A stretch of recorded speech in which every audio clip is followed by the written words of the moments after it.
नमस्कार, एक मत पोस्ट में आपका स्वागत है। मैं हूं सर्वेश कुकरा।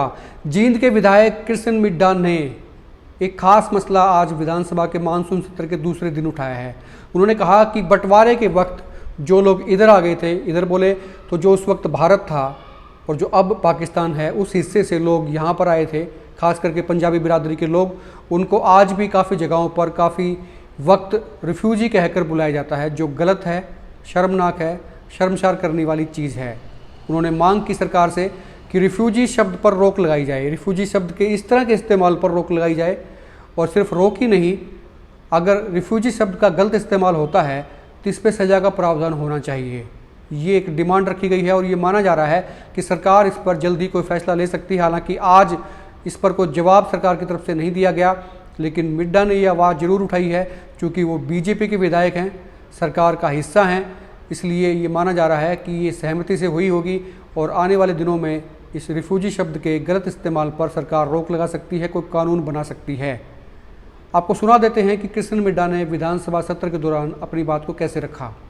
1947 के बाद जो लोग हमारे देश के दूसरे हिस्से से इस तरफ आए, उनको आज भी रिफ्यूजी कहा जाता है।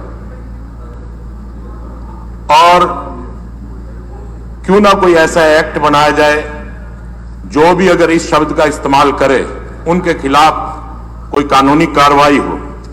क्योंकि जो लोग इधर आए उन लोगों ने बहुत सी कुर्बानियां दी, उन्होंने धर्म नहीं छोड़ा। धर्म की रक्षा करते हुए वो अपने ही देश के एक दूसरे हिस्से में आए, और दूसरे हिस्से में आने के बाद उन्होंने अपनी ही बच्चियों की कुर्बानी देने का भी काम किया, और बहुत से लोगों ने अपनी कुर्बानियां दी और वो यहां पर आकर सेटल हुए।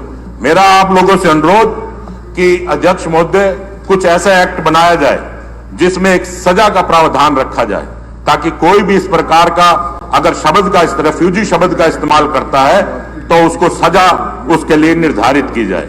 और एक और विशेष मुद्दा एक पंजाबी समुदाय से मैं आपको कहना चाहता हूं, क्योंकि पंजाबी समुदाय में जब शादी होती है तो फेरे के समय में ब्राह्मण जो पंडित जी फेरे करवाते हैं वो लड़की का नाम बदल देते हैं। जैसे कि मान लीजिए कि जिस समय लड़की से शादी उसका नाम सीता है और फेरे के समय उसका नाम गै पे निकला तो गीता रख दिया गया, और वो बच्ची उस समय के बाद गीता नाम से ही अपने सारे डॉक्यूमेंट जैसे कि आधार कार्ड या बैंक की कॉपी या सब गीता के नाम से हो जाता है। शादी तो सीता से हुई, लेकिन बच्ची का नाम गीता हो गया, उसके डॉक्यूमेंट्स गीता के आधार पर चलते हैं। आजकल तो जो बच्चों की शादी हो रही है उसी के हिसाब से करते हैं, जिसमें एजुकेशन के हिसाब से बच्चे रखते हैं। लेकिन जो पुराने समय की बात है उसमें डॉक्यूमेंट में, कागजों में इतना भेद आ रहा है, जैसे कि शादी सीता से हुई, बच्चे गीता ने पैदा किए, गीता के हिसाब से ही सारा कुछ चलता है। तो मेरा अनुरोध कि कुछ समय ऐसा निकाला जाए कि सीता उर्फ गीता या ऐसा कोई शब्द रखा जाए ताकि उनके डॉक्यूमेंट्स ठीक हो सके। यही अनुरोध मैं आपसे करता हूं।